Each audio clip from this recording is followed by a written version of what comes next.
Hello everyone, it is Gail from Ticket to Anywhere, and I am here with another edition of Friday Fragment. Fragment Friday. I always say it wrong, but if you're a regular viewer of this meme, then this is no surprise to you whatsoever. It's been a little while since I've done one. I really need to get back into the habit of doing this every week, because I really enjoy doing these vlogs. This week I had a really hard choice as to what to pick because I haven't really read anything recently. December has been a horrible month for me. Sorry. Still early. Need my coffee. I was going to read a little bit from Drought by Pam Backwarts. Whatever her last name is. Authors? Why can't you just all be Smiths, you know? Would make it really easy on me. Anyhow, this is a book that's coming out in January from Egmont. Egmont titles, just go out, buy them, read them, they're always awesome. I even went and picked out a nice cool little section, but I think I might wait and do this one next week, because one, it's a little closer to January, and so this book is just a little bit closer to being out on shelves in case, you really want to read it. And today is Christmas Eve, and so I thought, why not do something more Christmas related? And I looked around and I really don't have many books set around Christmas. And then I remembered that back in November when I was dying of the plague, I actually went to Candlewick Press over in Somerville. They are a local publishing house, and Candlewick has awesome books. If you haven't checked any of them out, go do so. They are like Egmont, filled of love in my heart for them. And while there, they actually gave us a little prize bag, well, not prize bag, but they gave us a little gift bag of some of their titles that they're excited about, and in them were 2 picture books. You have The Christmas Giant by Steve Light, and there is The Gingerbread Pirates by Kristen Kladstrup and illustrated by Matt Tavares. And these are like the only Christmas books that I have in my house, and I will only have these for a limited time because eventually I'm going to be sending them out to my niece, who is about a year old right now. About a year old. She is a year old. She's a little over a year old, and she loves books, and so I look forward to sending them to her. I think these will be great for her for next Christmas when she is 2 and likes reading and sitting just a little bit more and isn't so much into the tearing of pages, just because she likes to tear. And so, yeah. So the first book is The Christmas Giant, and I think Steve Light also does all the illustrations. And this book is about Humphrey, who is a giant, and Leetri, who is an elf, and they work up with Santa up at the North Pole. And they have a very unique job. They make all of Santa's wrapping paper. And they work together to make all this wrapping paper because, I just love this idea of, like, the tree, the elf, riding a tricycle to make stripes and stuff. And so they make all the wrapping paper for Santa. Really great wrapping paper that's on all the presents that he brings out. But then, at the end of the year, they're very sad because they have no more wrapping paper to make. So one year, Santa gives them a very special job. They are going to grow the Christmas tree that they use at the North Pole. So they spend all summer long working and growing on this tree, and they work together. It's a great little book about cooperation. So like when they have the tree and it needs branches trimmed, Leetri will do all the lower branches since he is little, and Humphrey will do all the taller branches since he is so tall. And they make this beautiful, beautiful tree.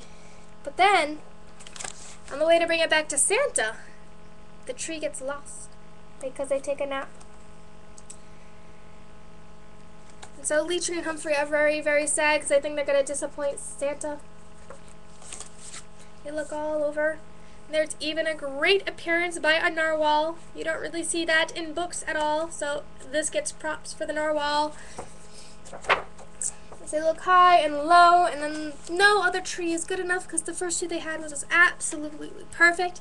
And then towards the end, they get an idea, and they use the wallpaper that they've made, and they make a beautiful, beautiful tree for Santa and the elves, and Santa thinks it is one of the best trees that they've ever seen for Christmas. And so it ends with a very beautiful, everyone's happy, and Humphrey and Leetri have a nice little hug. They feel that they saved Christmas in their eyes because they didn't want to disappoint Santa. It's a very beautifully drawn book, and it's a cute little story, and I highly recommend it for the wee ones. And then the other book is called The Gingerbread Pirates. And again, this is by Kristen Cladstrup. And it's Christmas Eve, and you have this little boy, Jim, and he and his mom are making gingerbread cookies for Santa. And Jim decides that he is going to make pirates instead of regular gingerbread men because he's a boy and boys like pirates. And he names one of them Captain Cookie. And there is Captain Cookie, and he has a peg leg and everything, because what is a captain without a peg leg? And during this time at night, because of Christmas magic, Captain Cookie comes to life. And he had been kind of hearing about this little, Santa Claus that Jim and his mom were talking about, and how his mom wanted to leave pirate gingerbread men for Santa Claus, and Captain Cookie did not have that, because Santa Claus is a cannibal. He is going to eat his men, and Captain Cookie is not going to let that happen. So he goes off in search of his men, and he has little adventures throughout the house. He has a lot of obstacles that he has to try and overcome, like the big cliffs, to get down the stairs in order to try and find his men. He does great battles as he goes through the house.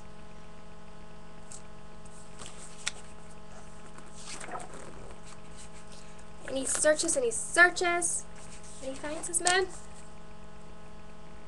Let's see, what are they called? They are Wavy and Dots. And Dots is a wounded man. So now, not only do they have to find their other crewmen to save him from the cannibal Santa Claus, but now there's a guy that's wounded. And then finally, Santa comes, and they find his men, and they're all trapped in a jail, as he calls it. And Captain Cookie has no idea what to do, but even though he's little and small, he stands up to the big, bad, evil Santa Claus. Or what he thinks is the big, bad, evil Santa Claus. But Santa's not really evil. You know what he does? He doesn't eat any of the cookies. He promises not to. And then he does one thing even better. He gives the pirates a pirate ship. How cool is that? And so they're all very, very happy little gingerbread cookies. And not just that, but Santa, using the power of his magic, turns them from cookies into pirate men. A bit like Pinocchio turning into a real boy.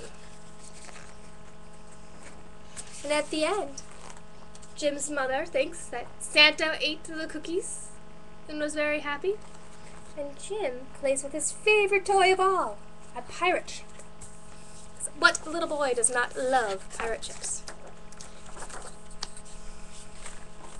And the one that Jim loved best of all was the one with the peg leg and the cutlass, who looked a little bit like his Captain Cookie. It's a really cute little story about bravery and things like that. Very, very well drawn, and I look forward to giving it to my niece. Even though she's a little girl, I think she's going to like little boyish things like pirates and adventures, because who doesn't like adventures and pirates?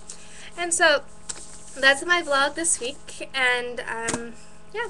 For all those who celebrate Christmas, Merry Christmas. If you don't, Happy Holidays, Happy Kwanzaa, Happy Boxing Day, Happy Hanukkah, even though that was a couple of weeks ago. And yeah, whatever holidays are around now, you have a very good one. And I hope you get lots of books this year.